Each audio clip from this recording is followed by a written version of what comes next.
Sunday again in the Foodocracy Kitchens, and it's once again a Parsi meal because, as you know, I'm a Bengali married to a Parsi, and I'm always on the lookout to get good Parsi food home.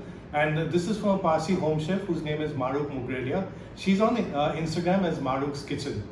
We've been trying her food for quite some time during the lockdown. We've loved it. All the dishes which I'm going to talk about, I've already written about in my blog, but I thought I'll do a video about it because we've ordered it again. Now the thing about Maruk is that she was born in Navsari in Gujarat, and she came to Mumbai after she got married, and she's now a Mumbai girl. And for years she's been doing some Parsi delicacies, winter delicacies and jams and pickles and so on. But during the lockdown she started presenting her food to the city. And her food is slightly different from what we get in other Parsi places today, because her food is more robust, more rustic. The spices are not held back. Like she says, this is rural Parsi food versus the Mumbai Parsi food, which is a bit more urban. And you can see the difference in that when we try her food. Like for example, the chicken curry, which we call for today, which is with rice and kachumbar. It's got the very prominent notes of coconuts and the spices in it, and the crushed poppy seeds and everything like that, and the whiff of curry leaves. Very tender chicken. Then there is tatreli kolmi, which is prawns tossed in spices with potatoes. It's really brilliant. It sometimes might light a bit of a fire in your mouth if you can't handle too much of spices like me. But the potatoes and maybe it's with some bread with it and the juicy prawns make up for it. There is masoor, and the Parsis love masoor. My wife does. My mom-in-law says it always has to be paired with pav. So we got that as well.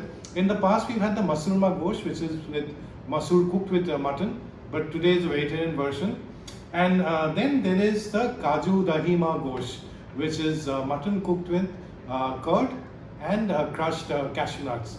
And that is more towards my sort of taste buds because that's mellow. In fact, it reminds you almost a bit of like a barfi in terms of the flavor notes, not sweetness. And the beauty of Maruk's cooking is that everything, whether it's the chicken, whether it's the prawn, whether it's the mutton, or even the masoor, it's really all about the produce, and the taste really comes out, and nothing is overcooked. It's quite juicy, quite fresh. And I've got some more stuff from Maruk this time. These are the winter delicacies which she's been making for quite a few years. This is the badam pak, and this is the vasanu. So these are some of the dishes which the Parsis make during winter, and the badam pak, for example, has almonds. The vasanu has ghee and nuts and a lot of spices which differ from house to house, and herbs. And the belief is that having this during winter sort of helps heat up the body. And in places like Navsari and all, where it's even colder than Mumbai, these are much coveted. But I remember even in my early years of my marriage, my wife introduced me to vasanu, and my mom-in-law sends it every year, and she calls it the Parsi Chawanprash. So she's around today, so let me see if she can throw us some light on vasanu and even curry and her love for masoor. I've got a special treat for you because my mom-in-law Parveen is with us. She was babysitting the cats when we went for a staycation before this, and I told you that I'm going to ask her about vasanu. I remember when Kainaz used to bring it in the beginning and he would send it, she would say it's like a Parsi Chawanprash. Yeah, that's right. So what do you like about vasanu, or do you make it at home, or? Yeah, my mama and my granny used to make it at home only.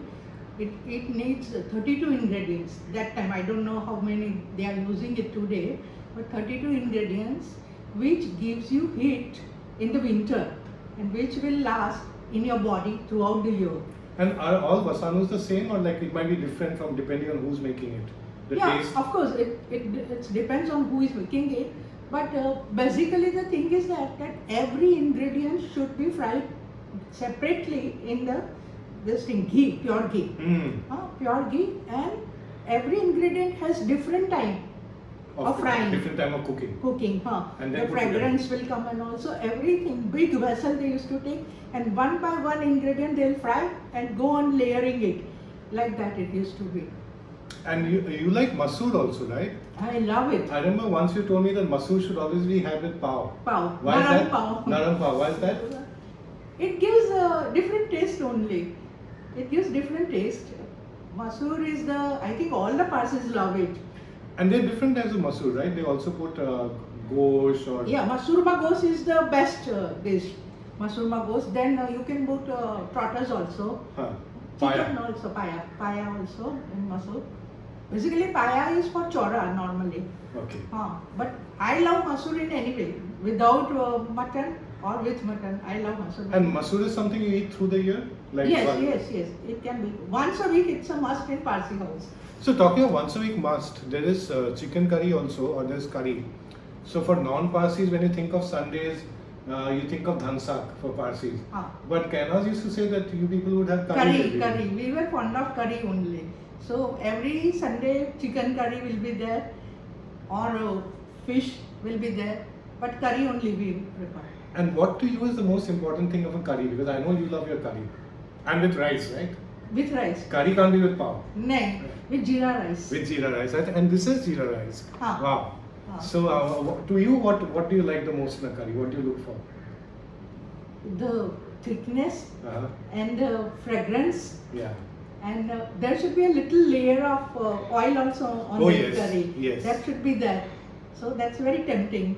Yeah. And my mother-in-law used to put kokum in it.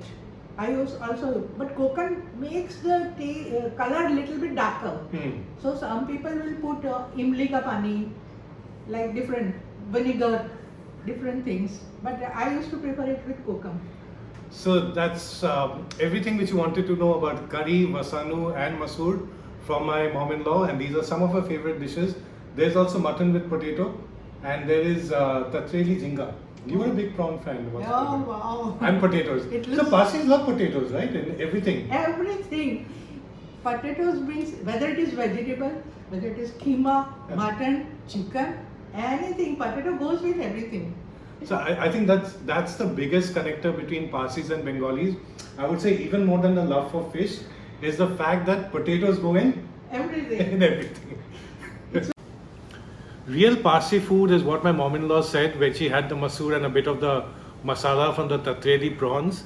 I had the tatreli prawns right now, very juicy prawns, soft potatoes, and the spice. I don't know if you can make out, but my face is red and there's I'm perspiring all over because I can't handle high levels of spice or heat. But Kunal Vijaykar, whose love for Parsi food is very well known, he's probably had more Parsi food than most other Parsis, laments the fact that Parsi food today is not as spicy as it used to be. So it's due to home chefs like Maruk that we get a taste of what food was and the way it was meant to be. So that is Maruk's kitchen, rustic, you can say, or heirloom, undiluted Parsi tastes.